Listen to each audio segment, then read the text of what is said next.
तो कहते हैं अपनी लास्ट क्लास में अपना टॉपिक चल रहा था मुर्गी की नस्लें। मुर्गी के बेसिक जो मैनेजमेंट के टॉपिक्स हैं, बेसिक मैनेजमेंट के पॉइंट्स हैं, वो अपने पढ़ लिए थे। जैसे अपने पढ़ा था कि मुर्गी जो है वो उसका सेने का कार्य किसके द्वारा किया जाता है, किसमें करते हैं, कितना तापमान रखते हैं, और इसके अलावा जो मुर्गियों का वर्गीकरण है वो अपने पढ़ लिया था।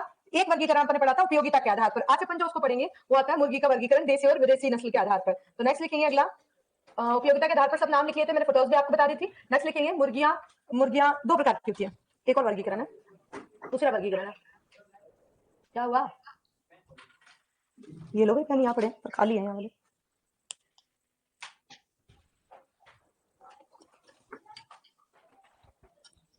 मुर्गियों को दो श्रेणी में विभक्त किया गया है। पहले देखिएगा, फर्स्ट अपन देखते हैं यहाँ पर मुर्गियां दो प्रकार की कैसे कैसे होती हैं। एक तो देसी नस्लें होती हैं और एक होती है विदेशी नस्लें। इसी प्रकार से और एनिमल्स का वर्गीकरण अपने देखा देसी और विदेशी के रूप में। देसी नस्लें टोटल रजिस्टर्ड कितनी आती हैं? 20 नस्लें मान्यता प्राप्त आती हैं, लेकिन कोर्स में अपने कोई ज्यादा विशेष नहीं आती हैं। खाली कुछ नस्लों को कुछ विशेष विशेषताओं के कारण अपन पढ़ते हैं, बाकी कोई विशेष नहीं आती है। विदेशी नस्लें कोर्स में आती हैं जिन्हें 5 भागों में वर्गीकृत किया गया है। 5 भागों में वर्गीकरण किया गया है। पहली आती है एशियाटिक वर्ग की नस्लें, 5 वर्ग आते हैं एशियाटिक वर्ग की नस्लें। दूसरी आती है इंग्लिश वर्ग की नस्लें। तीसरी आती है अमेरिकन वर्ग की नस्लें। चौथी आती है मेडिटेरियन वर्ग की नस्लें, मेडिटेरियन वर्ग की नस्लें। एंड पांचवी आती है पॉलिश वर्ग की नस्लें, पांचवी आती है पॉलिश वर्ग की नस्लें। ये 5 प्रकार का वर्गीकरण आता है। इनमें कौन कौन सी नस्लें आती हैं मैम? तो इनके अंदर जो नस्लें आती हैं उनमें सबसे पहले वर्ग वाली नस्ल आती है ब्रह्मा, नाम आता है उसका। क्या नाम आता है? ब्रह्मा। विष्णु महेश नहीं, ब्रह्मा, कोचीन और लैंगसेन। ब्रह्मा, कोचीन और लैंगसेन, ये 3 प्रकार की नस्लें आती हैं मुर्गियों की। क्या आती हैं? 3 प्रकार की मुर्गियों की नस्लें आती हैं जिन्हें ब्रह्मा, कोचीन और लैंगसेन के नाम से जाना जाता है। दूसरी इंग्लिश वर्ग में 5 नस्लें आती हैं जिसमें रेड कॉर्निस आती है।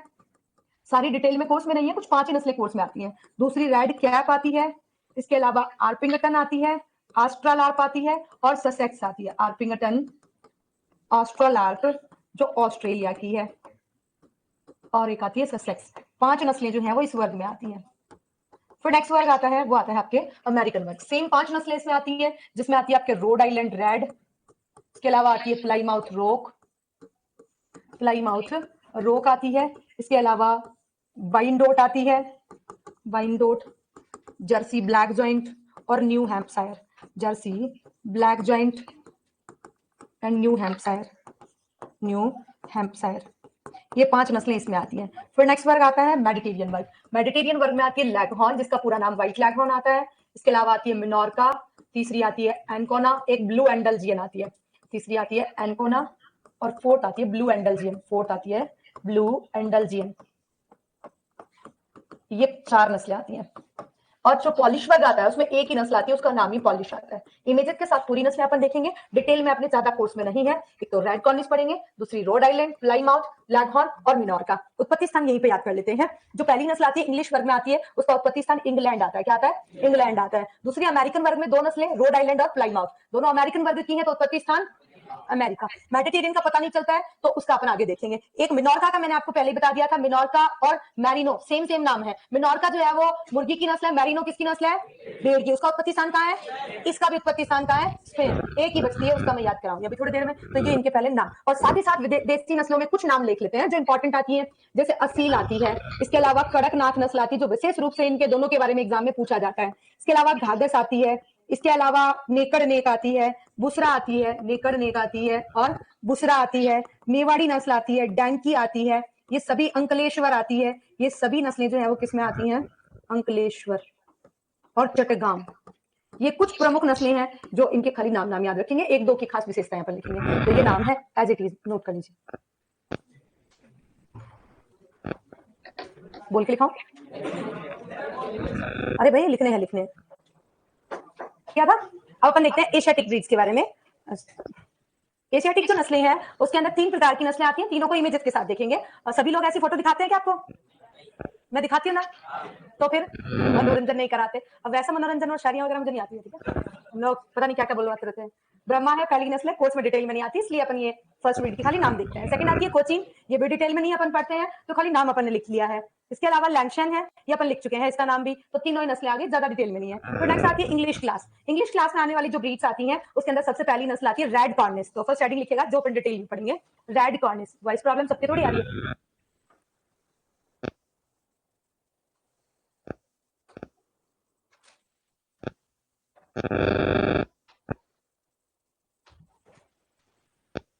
चलिए देखिएगा, बोर्ड पर देखिएगा।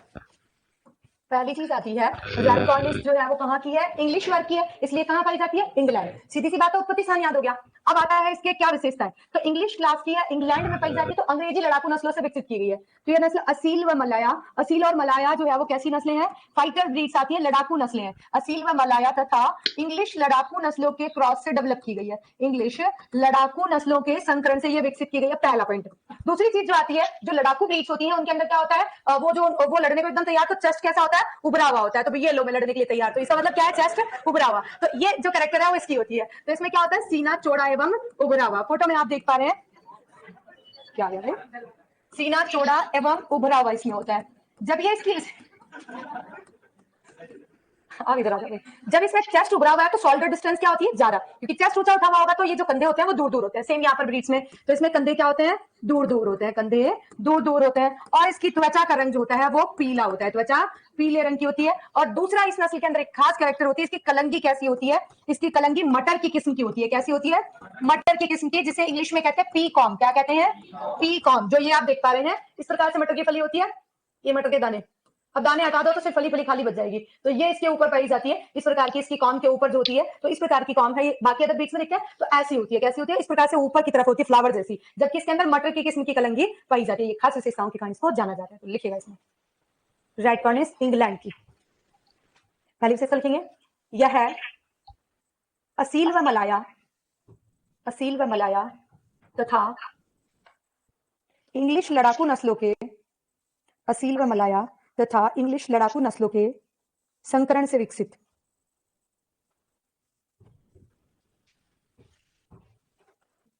संकरण से विकसित, असील व मलाया तथा इंग्लिश लड़ाकू नस्लों के संकरण से विकसित। नेक्स्ट अगला पढ़ लिखेंगे,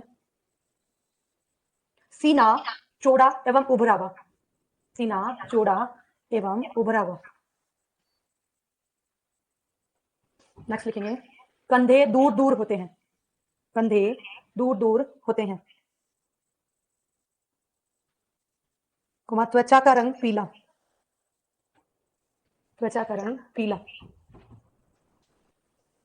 नेक्स्ट लिखेंगे, कलंगी, कलंगी मटर की किस्म, या इंग्लिश में बोले तो पी कॉम।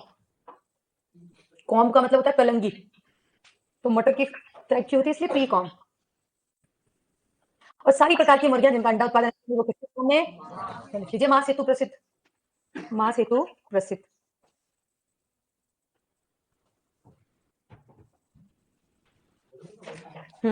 वजन इनका यूजफुल है, जिनका ज्यादा यूजफुल होगा, जो ज्यादा हैवी होगी, हैवी बॉडी वेट वाला जो वर्ग माना जाता है वो अमेरिकन वर्ग को माना जाता है। तो उतनी चीजें अपन याद रखेंगे जिनका ज्यादा यूजफुल है।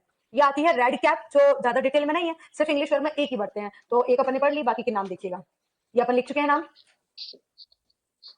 ये आती है ऑर्पिंगटन, ये इंग्लैंड की है, ये भी ऐसे दिखाई देती है ऑर्पिंगटन।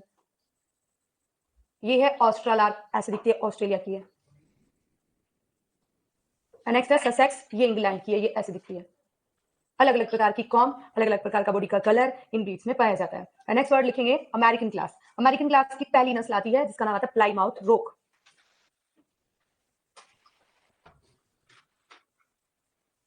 जयपुर में बच्चों सेमिनार रख रहे हैं ना 11th और 12th के लिए, संस्थान नहीं खोल रहे हैं। देखिएगा बोर्ड पर, देखिएगा कैसे इसको याद करते हैं।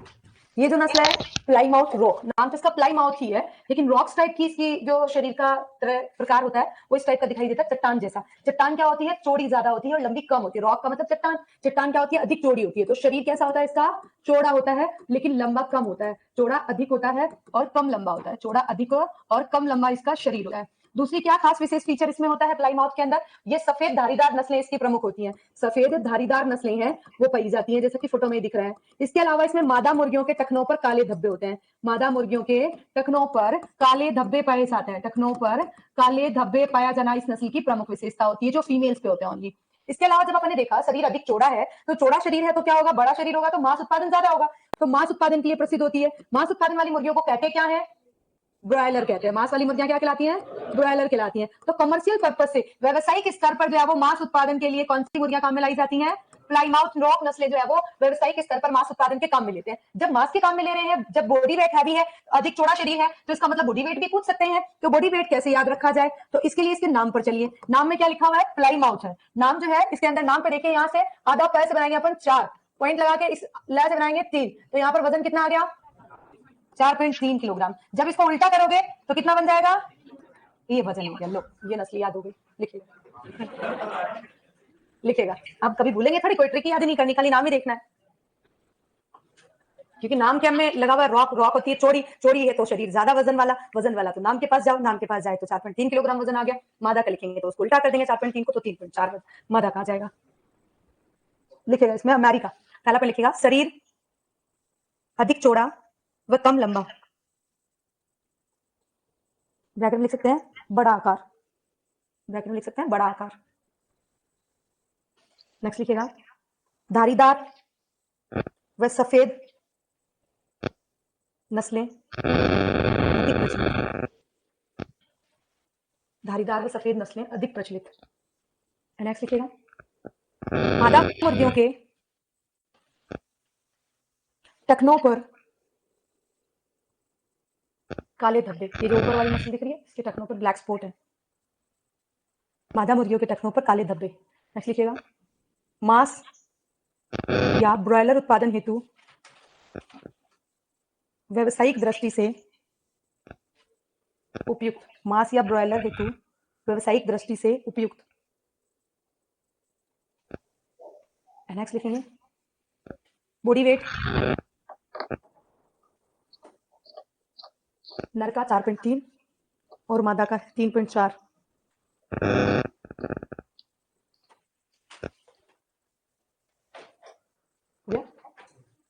अगली नस्ल लिखेंगे रोड आइलैंड रेड।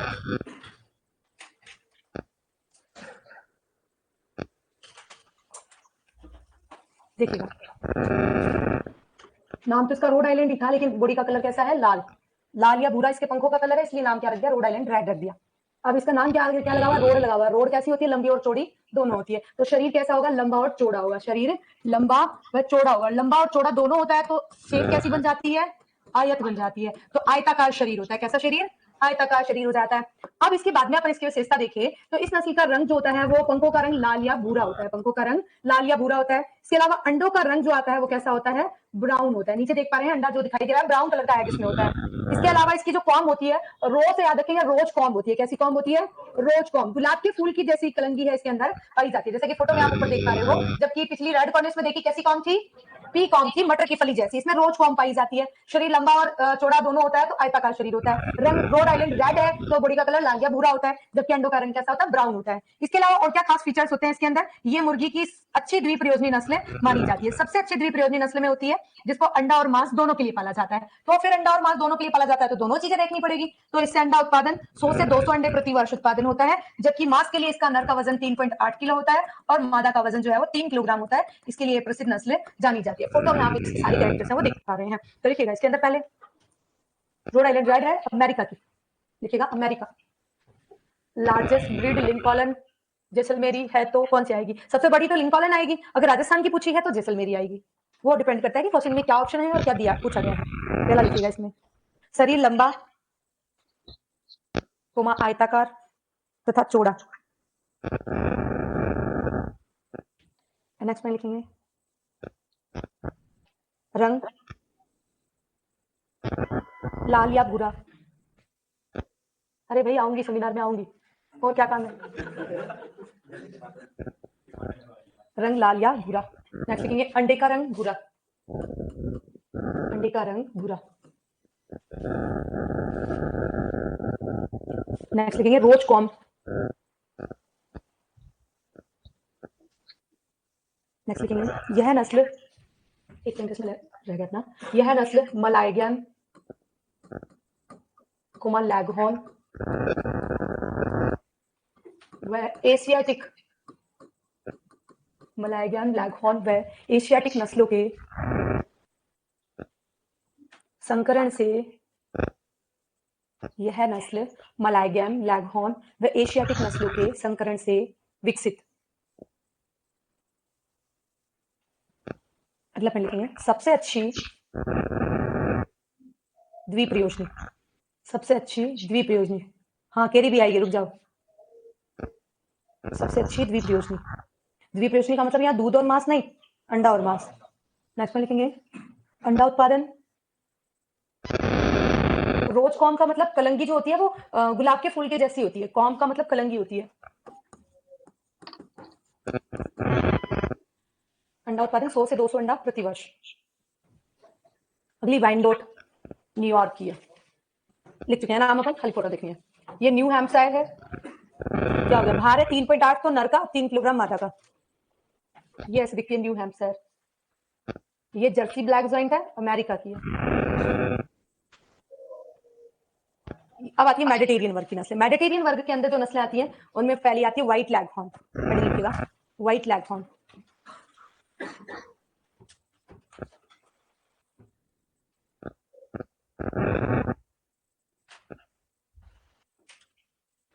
बोर्ड पे देखिएगा, नाम तो इसका लैगहॉर्न ही था, लेकिन बॉडी का कलर सफेद होने के कारण व्हाइट लैगहॉर्न हो गया। अब उत्पत्ति स्थान कैसे याद रखा जाए, क्योंकि मेडिटेरियन वर्ग में तो पता ही नहीं चल रहा, इंग्लिश में पता चल रहा था, अमेरिकन भी पता चल रहा था। तो यहाँ पर इसके नाम में, यहाँ देखो क्या लिखा हुआ है इसके नाम में, है व्हाइट लैगहॉर्न में, तो ये हो गया उत्पत्ति स्थान। और मिनोर का और मैरिनो दोनों का उत्पत्ति स्थान, मैरिनो किसकी नस्ल है और मिनोर का दोनों का उत्पत्ति स्थान। सब हो गया क्लियर, चलो पूरा हिसाब क्लियर है। अब अपन आते हैं कि जब ये इटली की है तो भारत में आगमन कब हुआ।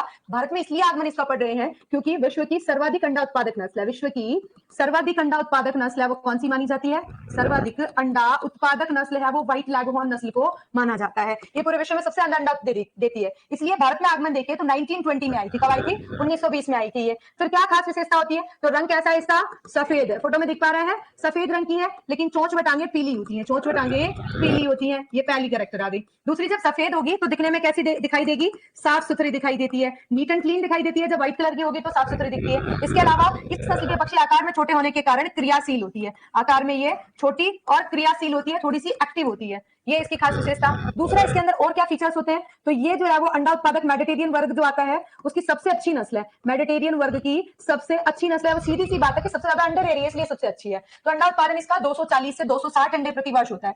लेकिन आजकल इसकी अपग्रेड ब्रीड तैयार कर ली गई है, यानी कि इसकी उन्नत नस्लें तैयार कर ली गई हैं जिनसे 300 अंडे भी प्रति वर्ष प्राप्त होता है, जो कि लगभग एक अंडा मुर्गी रोज दे रही है। ऐसी नस्लें हैं वो भी डेवलप कर ली गई है। ये खास विशेषताओं के कारण इस नस्ल को जाना जाता है। इतनी विशेषताएं याद रखनी है, लिखिएगा इसमें।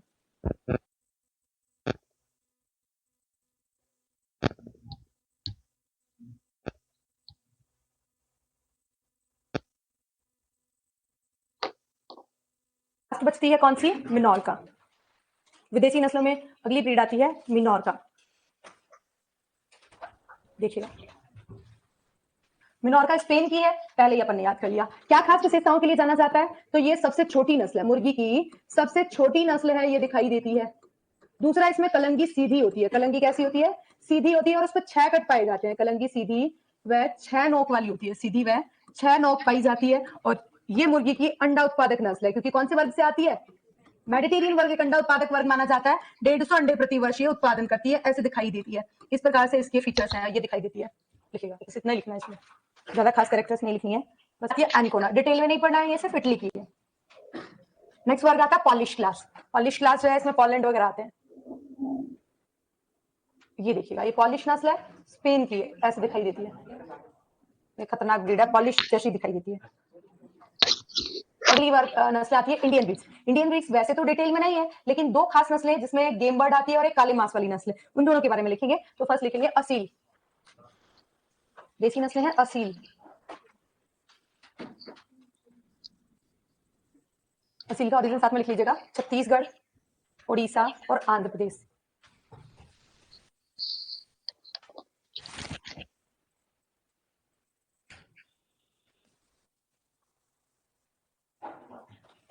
देखिएगा, यह नस्ल जो है वो किसके लिए प्रसिद्ध होती है, ये नस्ल जो है ये मुर्गों की लड़ाई के लिए प्रसिद्ध होती है। किसके लिए, मुर्गों की लड़ाई के लिए प्रसिद्ध होती है। मुर्गों की लड़ाई कहें या मनोरंजन कहें, लड़ाई या मनोरंजन हेतु प्रसिद्ध होती है, मनोरंजन हेतु प्रसिद्ध होती है। जिसके कारण से किस नाम से जाना जाता है, गेम बर्ड के नाम से जानते हैं, जिसके कारण से गेम बर्ड के नाम से जाना जाता है, के नाम से प्रसिद्ध होती है। और साथ ही साथ इसका मांस जो होता है वो स्वादिष्ट होता है, मांस स्वादिष्ट, क्योंकि जो लड़ाकू नस्ल होती है उनको मांस के काम में लाया जाता है खासकर। तो लिखिएगा,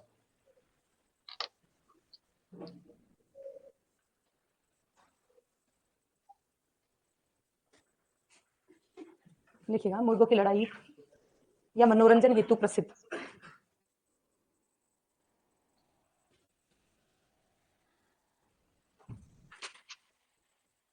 कड़कनाथ, इसे कहते हैं काली मासी और पाई जाती है पश्चिमी मध्य प्रदेश के धार झाबुआ जिले में।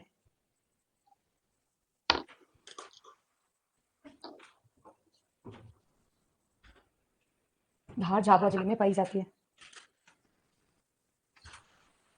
देखिएगा किसके लिए प्रसिद्ध होती है। ये नस्ल जो है वो मध्य प्रदेश के अंदर एक आदिवासी जाति है, उसका नाम, ये आदिवासी जाति के द्वारा क्या की जाती है, पाली जाती है। इसी के कारण से वहां पर काला मांस होने के कारण आदिवासी जाति के द्वारा इसको किस नाम से जाना जाता है, काली मासी के नाम से जानते हैं। और इस नस्ल का शरीर व मांस दोनों का रंग काला होता है। शरीर व मांस दोनों का रंग कैसा होता है, काला होता है। उसका कारण क्या होता है, इसके अंदर मायोग्लोबिन या मेलेनिन वर्णक, या तो ऑप्शन में आता है मायोग्लोबिन या फिर क्या आता है मेलेनिन वर्णक के कारण इसका कलर कैसा होता है, काला होता है। ये इस तरह के दिखाई देती है। और इसको स्पेशली इसलिए काम में लाया जाता है क्योंकि इस नस्ल के मांस के अंदर प्रोटीन की मात्रा जो होती है वो 25% से अधिक होती है। मांस की मात्रा, मांस में प्रोटीन की मात्रा 25% से अधिक होती है, जबकि अन्य नस्लों के अंदर प्रोटीन की मात्रा कितनी पाई जाती है, 16 से 20-22% तक की पाई जाती है, जबकि इसमें मैक्सिमम 25% से अधिक पाई जाती है। इसके कारण इसका उपयोग जो है वो कई प्रकार के औषधीय महत्व के रूप में किया जाता है। और एकमात्र पूरे विश्व में काले रंग के मांस वाली मुर्गी होने के कारण इसे क्या मिला हुआ है, जीआई टैग मिला हुआ है। जीआई टैग इसको मिला था जो है वो 30 जुलाई को मिला था 2018 के अंदर। 30 जुलाई 2018 में इसको क्या मिला था, जीआई टैग मिला था। एक भौगोलिक संकेत होता है, जियोग्राफिकल इंडिकेशन। कौन सी भैंस की नस्ल को मिला हुआ है पेड़ों के लिए, उसके पेड़ों को मिला हुआ है, इसको पर्टिकुलर ब्रीड को मिला हुआ है। तो लिखिएगा इसमें ये दो ही खास विशेषताओं के कारण इसको जाना जाता है। लिखिएगा शरीर व मांस दोनों का रंग काला, शरीर व मांस दोनों का रंग काला। अगली नस्ल आती है घाघस। कोई ज्यादा खास विशेषता नहीं है, तो पीछे जो आपने लिखी हुई है वहीं पर उत्पत्ति लिख लो, आंध्र प्रदेश व कर्नाटक। सासी नस्ल है, भूरे रंग की होती है या काले रंग की होती है, कोई ज्यादा कैरेक्टर नहीं है, तो खाली आंध्र प्रदेश व कर्नाटक लिख लो। घाघस आपने नाम लिखा होगा वहां, आंध्र प्रदेश व कर्नाटक और लिखा हुआ है पीछे नाम।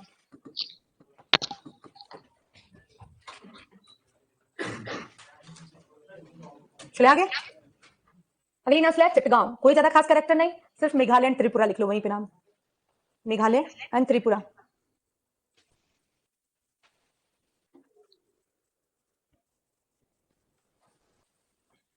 अगली ब्रीड है मेवाड़ी, इसके बारे में लिखेंगे तो लिखिए मेवाड़ी, ये डिटेल में लिखेंगे। ये दक्षिणी राजस्थान की नस्ल है, दक्षिणी राजस्थान में उदयपुर और आसपास के क्षेत्र में पाई जाती है।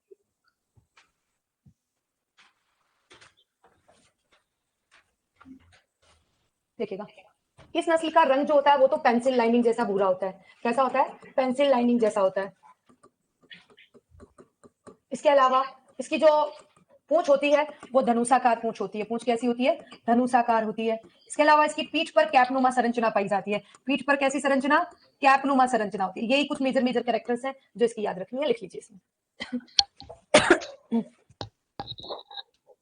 डेवलप की गई है, जैसे एक तो आती है प्रतापधन। ये प्रतापधन जो है वो महाराणा प्रताप एग्रीकल्चर यूनिवर्सिटी है उदयपुर में, एमपीयूएटी उदयपुर के द्वारा ये डेवलप की गई है। ये किस किस प्रकार से डेवलप की गई है, इसमें कलर सिंथेटिक ब्रॉयलर फीमेल का उपयोग किया गया है। जो रंगीन ब्रॉयलर मादा पशु है उसका उपयोग किया गया और उसका क्रॉस कराया गया मेवाड़ी के साथ कराया गया। और उसके बाद जो नस्ल डेवलप हो गई उनका रोड आइलैंड रेड आरआईआर के साथ क्रॉस कराया गया, तो जो नस्ल डेवलप हुई उसे क्या नाम दे दिया गया, प्रतापधन। ये नस्ल जो है द्विप्रयोजनी नस्ल है, जो मेवाड़ के किसानों को दोहरा लाभ पहुंचाने के लिए विकसित की गई है। जो एक डिवल पर्पस ब्रीड है, बहुत जल्दी वेट गेन करती है, जिससे मांस उत्पादन अच्छा होता है और अच्छा अंडा उत्पादन भी ये करती है। इसके कारण ये नस्ल है ये अपनी उदयपुर यूनिवर्सिटी के द्वारा विकसित की गई है। तो लिखिएगा इसके अंदर नाम लिखिएगा प्रतापधन। घाघस आंध्र प्रदेश और कर्नाटक की है, लिखिएगा प्रतापधन। इसमें लिखिएगा एमपीयूएटी, एमपीयूएटी पूरा नाम लिखने की आवश्यकता नहीं है, महाराणा प्रताप कृषि एवं प्रौद्योगिकी विश्वविद्यालय, तो सीधा शॉर्ट में लिखेंगे एमपीयूएटी उदयपुर द्वारा विकसित द्विप्रयोजनी नस्ल। एमपीयूएटी उदयपुर द्वारा विकसित द्विप्रयोजनी नस्ल। अब क्या क्या क्रॉस है इंग्लिश में लिख लीजिए या हिंदी में लिखेंगे, रंगीन सिंथेटिक ब्रॉयलर, हिंदी में लिखेंगे रंगीन सिंथेटिक ब्रॉयलर मादा cross Mewari cross Rhode Island red.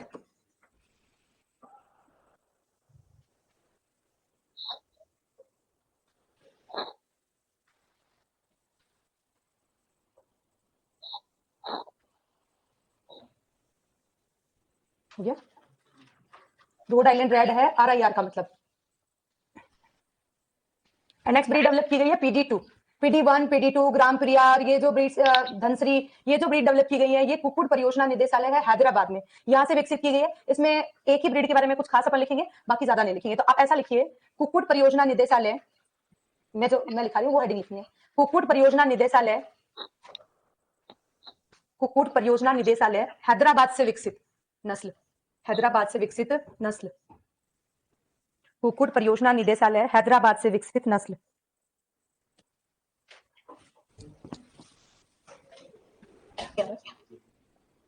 ये हो गया। ये अपने जो है वो मुर्गी की सारी नस्लें यहाँ पे कंप्लीट होती हैं। ऑल ओवर जो एनिमल एंड पोल्ट्री ब्रीड थी सारी कंप्लीट होती है। दो मेजर टॉपिक्स यहाँ पे कंप्लीट होते हैं। अब अपन आगे बात करते हैं। जो नेक्स्ट टॉपिक आता है वो आपका डिजीज वाला टॉपिक आता है। तो फर्स्ट अपन डिजीज वाला टॉपिक पढ़ते हैं, उसके बाद अपन जो है वो मिल्क वाला लास्ट चैप्टर पढ़ेंगे। मिल्क वाला बिल्कुल छोटा सा चैप्टर है, थोड़ा सा जो है वो डिजीज वाला चैप्टर है, इसको अपन थोड़ा सा इस बार डीपली पढ़ेंगे, क्योंकि हर बार एग्जाम के अंदर कुछ ना कुछ जो है वो विटामिन डेफिशिएंसी डिजीज और मिनरल डेफिशिएंसी डिजीज आ जाती है। थोड़ा सा डीप क्वेश्चन आ जाता है, हालांकि कोर्स में नहीं आता है, लेकिन फिर भी जो है वो इस तरह का क्वेश्चन आ जाता है। किसी भी तरह के बर्ड्स के अंदर, एनिमल्स के अंदर कोई भी जो है वो डिजीज से रिलेटेड विटामिन और मिनरल डेफिशिएंसी का क्वेश्चन पूछ लिया जाता है। हालांकि कोर्स में नहीं होते हुए एक इजी आता है और एक थोड़ा सा डिफिकल्ट आ जाता है, तो इसलिए थोड़ा सा डीपली अपन इस टॉपिक को पढ़ेंगे। तो सबसे पहले अपन स्टार्ट करेंगे बीमारियों के अंदर जो है वो मेजर रूप से अलग अलग तरह की चीजें आती हैं। क्या क्या खास विशेष चीजें आती हैं? तो फर्स्ट अपन बात करते हैं जो डिजीज का आता है वो आता है क्लासिफिकेशन, क्लासिफिकेशन ऑफ डिजीज। तो नेक्स्ट हेडिंग डालिएगा बीमारियों का वर्गीकरण।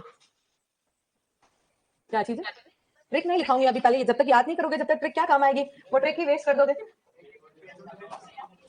याद कब कर रहे हो आप लोग? नाम याद करोगे तो वो ट्रिक यूजफुल है। मैं पहले ही बता चुकी हूँ, ट्रिक खाली मन का भ्रम है, उससे याद नहीं होता है। उससे सिर्फ इतना याद होता है कि कौन सी ब्रीड किस कैटेगरी में आती है, इतना याद होता है। अदरवाइज ऐसे ही मैं कोई भी एबीसीडी लिखा दूं, अल्फाबेट्स लिखा दूं, उससे याद होता है कि आप लोगों को बी नाम से कितनी नस्लें आती हैं, लेकिन याद नहीं होता है ऐसा। तो एक्चुअल में प्रैक्टिकल चीजें तब वो चीजें हैं, पहले उसके नाम याद करो। अच्छा चलो एक की लिखा देती हूँ, फिर बाकी के याद कर लोगे।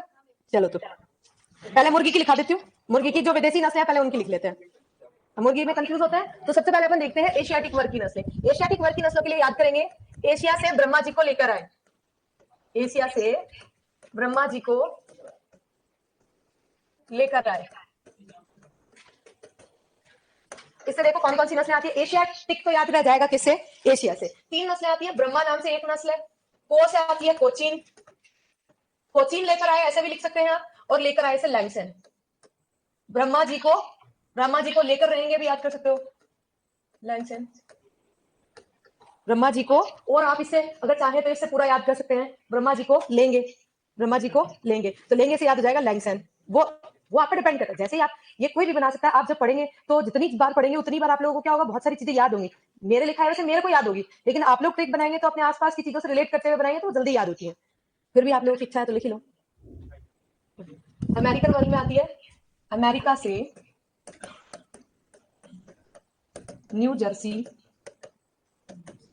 खरीदने एरोप्लान बनाओ,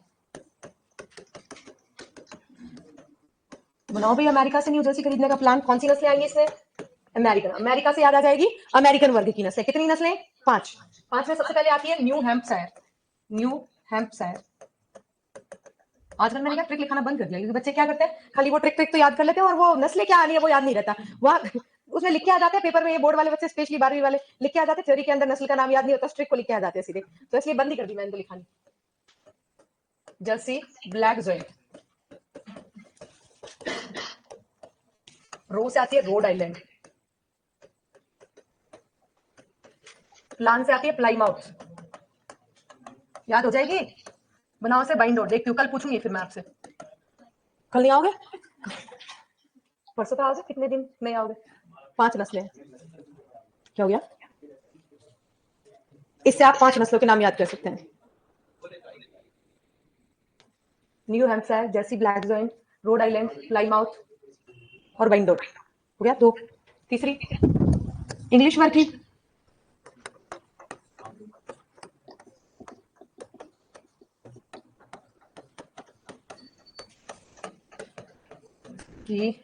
रेड कैप ऑस्ट्रेलिया से लाए,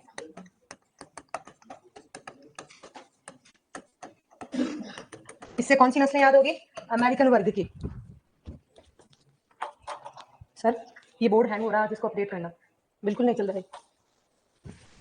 इंग्लिश वाली से क्या पता चलेगा? इंग्लिश वर्ग वाली आशा से याद होगा, आ से याद करेंगे अपन, आर्पिंगटन।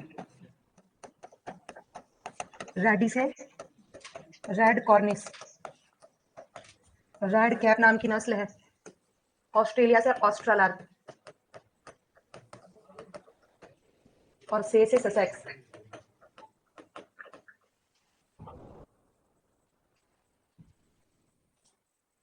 अरे रोज थोड़ी ट्रिक बनती है, स्टे भी बनती है, एक ही बार बनती है, थोड़े थोड़े चेंजेस कर सकते हैं अपन अपनी इच्छा के अनुसार। फर्स्ट आता है कि बीमारियों का कारक क्या है उसके आधार पर, दूसरा आता है पीड़ित अंग कौन सा है उसके आधार पर बीमारियां जो है वो किस प्रकार की होती है, तीसरा आता है रोग का प्रकोप और अवधि कितने समय तक है, रोग का प्रकोप और अवधि कितने समय तक है उसके आधार पर बीमारियों का वर्गीकरण, चौथा आता है कि बीमारियां जो है वो किस आधार पर फैलती हैं, रोग के विभाजन के आधार पर जो है वो बीमारियों का वर्गीकरण, और एक जो वर्गीकरण आता है, 5 वर्गीकरण आते हैं, एक जो वर्गीकरण आता है जिसके अंदर रोग कब फैलता है, मतलब जो है वो शुरू कब हो रहा है, आरंभ होने के आधार पर बीमारियां आती हैं। तो 5 प्रकार का वर्गीकरण आता है, बोर्ड पर देखिएगा एक बार। इसमें सबसे पहले अपन देखते हैं कारण क्या है बीमारियों का फैलने का, उसके आधार पर बीमारियां मेजर रूप से 2 प्रकार की होती हैं, या तो कोई ना कोई संक्रमण होता है, या फिर जो है वो बीमारी फैलने का क्या हो सकता है, सहसर्ग रोग हो सकता है, छूने से फैल सकती है, मतलब किसी प्रकार का संक्रमण नहीं हुआ लेकिन अगर संपर्क में आए किसी के रोगी पशु के तो पशु को बीमारी हो जाती है। जैसे अभी ये रोग चल रहा है, एचएमपीवी वायरस चल रहा है, ये जो है वो कहा जा रहा है कि ये हवा के माध्यम से फैलता है, सांस लेते हैं तो सांस छोड़ने के टाइम पे इसके वायरस हवा में रह जाते हैं और रोग जो है वो दूसरे के अंदर फैल जाता है, सेम कोविड जैसा ही है एक तरीके से। तो ये इस प्रकार के रोगों को क्या कहते हैं, सहसर्ग रोग कहते हैं। इसके अलावा कुछ अदर आ जाते हैं, अदर में डिफरेंट कारण हो सकते हैं, कोई पोषक तत्वों की कमी हो सकती है, किसी की अधिकता हो सकती है, आहार के कारण हो सकता है, डिफरेंट कारणों से हो सकता है, लेकिन ये मेजर 2 कारण होते हैं, इनके एग्जांपल्स के साथ इनको पढ़ेंगे। जहां से क्वेश्चन लास्ट टाइम आया था, पीड़ित अंग कौन सा अंग पीड़ित है, या तो पूरा शरीर प्रभावित है या फिर जो है वो कोई एक अंग प्रभावित है, उसके आधार पर बीमारियों को 2 प्रकार से अपन पढ़ेंगे। एंड थर्ड आता है रोग की प्रकोप और अवधि कब तक है, जैसे मान लो कुछ बीमारियां ऐसी होती हैं जो बहुत लंबे समय तक चलती हैं, जिनके बारे में धीरे धीरे करके पता चलता है, कुछ ऐसी होती है बहुत ज्यादा लंबी तो नहीं लेकिन अचानक से पता चलता है कि ये बीमारी हो गई है। जैसे पहले देखा धीरे धीरे करके गांठ जैसी लग रही थी, कोई दर्द नहीं हो रहा था, फिर अचानक से दर्द होने लग गया और जब उस पर टेस्ट कराया तो पता चला कि कैंसर की गांठ है। तो ये इस तरह की बीमारियां हो सकती हैं। कुछ ऐसी बीमारियां होती हैं जिसमें पशु में अचानक से लक्षण प्रकट होते हैं और अचानक से पशु मर जाते हैं, मतलब लक्षण प्रकट हुए और अचानक ही मर गए। जैसे अटैक आ गया किसी को, तो अटैक आ गया तो अटैक में क्या होता है, अचानक पता चला इतने दिन अच्छा खासा खेल रहा था या जिम में था और या फिर बैठे बैठे ही अटैक आ गया, बोलते बोलते अटैक आ गया, तो उसमें अचानक से क्या हो जाती है, डेथ हो जाती है। इसके अलावा एक आता है जिसमें अटैक तो आया लेकिन जो है वो कुछ लक्षण प्रकट हुए, 2-4 दिन बीमार रहा और फिर उसके बाद ठीक हो गया। तो इस आधार पर रोग का प्रकोप और अवधि अलग अलग हो सकती है। इंस्टेंट मर सकता है, थोड़ा समय बाद, थोड़ा लॉन्ग टाइम बाद मर सकता है, और जिसके लक्षण ही बहुत लंबे समय से प्रकट होते हैं उस प्रकार के आधार पर रोग की प्रकोप और अवधि के आधार पर रोग आते हैं। विभाजन, जैसे अपन ने देखा कि पहले बीमारी कहाँ आई, कोविड चीन में, अभी एचएमपीवी वायरस सबसे ज्यादा कहाँ चल रहा है, चीन में। तो अपन कह सकते हैं कि चीन में क्या आई हुई है, अभी महामारी आई हुई है। तो महामारी जो होती है एक साथ लंबे क्षेत्र में फैलती है, जो चाइना में फैल रही है, अगर वो पूरी कंट्री में फैल जाएगी, पूरे विश्व में, तो वो क्या बन जाएगी, एक पेंडेमिक बन जाएगी। क्या बन जाएगी, पेंडेमिक। नाम सुना होगा आपने, कोविड टाइम में पेंडेमिक बीमारी बन गई। महामारी का मतलब तो होता है कि कुछ क्षेत्र में ही फैली है और जो है वो अगर पूरे क्षेत्र में, पूरे ऑल ओवर सबको हो रहा है तो वो क्या बन जाती है, पेंडेमिक बन जाती है। ऑल ओवर वर्ल्ड के अंदर अगर कोई बीमारी हो जाती है तो उसे पेंडेमिक कहते हैं। इस आधार पर हो गई। एक आता है जिसमें कोई पर्टिकुलर जाति प्रभावित होती है, जैसे अभी अपने यहाँ राजस्थान में कुछ टाइम पहले एक रोग आया था जो खाली देसी गायों में ही हो रहा था, कौन सा, भैंसों में और पशुओं में नहीं हो रहा था वो, लेकिन ज्यादातर किसमें था, देसी गायों में था। तो वो खाली एक ही जाति को प्रभावित करता है। ऐसे रोग जिसमें पूरी जातियां प्रभावित होती हैं। कुछ रोग जो होते हैं विदेशी नस्लों के साथ आते हैं, कुछ देश में उत्पन्न होते हैं। रोग का विभाजन जो है वो इस आधार पर किया जाता है। और एक रोग आरंभ कब हो रहा है, पता है, जन्म से पहले ही रोग होने वाला है। जैसे डायबिटीज है, अगर किसी के पेरेंट को डायबिटीज होती है तो संभावना रहती है कि आने वाली जनरेशन में क्या हो सकती है, डायबिटीज हो सकती है, हीमोफीलिया हो सकता है। एक जो है वो किसी के अंदर गर्भित माँ में कोई बीमारी है तो उससे शिशु में हो सकती है, उसके संतान में हो सकती है। एक जो आती है किसी में नहीं है लेकिन जन्म के बाद जो है वो एक्वायर्ड की जाती है, एनवायरमेंट से आ जाती है उन बीमारियों के आधार पर। इस प्रकार से रोग कब शुरू हो रहा है उसके आधार पर रोग आते हैं। तो 5 प्रकार से रोगों का वर्गीकरण किया गया है, एक एक करके अपन इनके बारे में पढ़ेंगे। सबसे पहला आता है रोग के कारक के आधार पर रोग कब शुरू हो रहा है उसके आधार पर रोग जो है वो कितने प्रकार के होते हैं, मेनली 2 प्रकार के, सहसर्ग और संक्रामक। सहसर्ग का मतलब होता है ऐसे रोग जो किससे फैलते हैं, छूने से फैलते हैं, या फिर अपन कह सकते हैं संपर्क में आने से फैलते हैं, उसे क्या कहते हैं, सहसर्ग रोग कहते हैं। संक्रामक रोग का कारण जीवाणु विषाणु हो सकता है, या तो जीवाणु का संक्रमण हुआ या विषाणु का संक्रमण हुआ तो वो रोग हो गया, उसे क्या कह दिया, या प्रोटोजोआ का, उसे क्या कह दिया, संक्रामक रोग कह दिया। सभी प्रकार के संक्रामक रोग जो होते हैं सहसर्ग रोग नहीं होते हैं, लेकिन सभी प्रकार के सहसर्ग रोग कैसे होते हैं, संक्रामक। मतलब ये है कि कोविड जो है वो किस प्रकार का रोग है, संक्रामक। किसके कारण हो रहा है, वायरस से। लेकिन वो कैसा रोग भी है, सहसर्ग भी है। किसी एक में पर्टिकुलर हुआ लेकिन बाकी अन्य में किससे फैल रहा है, छूने से फैल रहा है, तो वो कैसा रोग है, कॉन्टाजियस भी है। तो ऐसे कुछ रोग ऐसे हो सकते हैं जो संपर्क में आने से फैलने, जरूरी नहीं है सारे वायरस जनित रोग है वो सहसर्ग रोग हो। तो एक छोटी सी लाइन यहाँ पे दे रखी है। और अन्य रोगों में पोषक तत्व की कमी से चयापचय रोग, एलर्जिक रोग, विषाक्तता, इनके एग्जांपल्स में आते हैं डिफरेंट टाइप के। जैसे एफएमडी रोग हो गया, वो एक सहसर्ग रोग का उदाहरण आता है। और इसके अलावा संक्रामक गर्भपात हो गया, वो भी सहसर्ग रोग का उदाहरण है। संक्रामक रोग में ऑल डिजीज जितनी भी अपन पढ़ेंगे वो सारी इसके अंदर आ जाती है। अब लिखिएगा इसके अंदर, बाकी के साथ एग्जाम्पल लिखते जाएंगे। सेम है जैसे टेबल बनाया, टेबल फॉर्मेट में लिख लो, सिर्फ एग्जांपल मैं लिख देती हूँ, थोड़ा शॉर्ट में ही है, आसानी से याद भी कर पाओगे।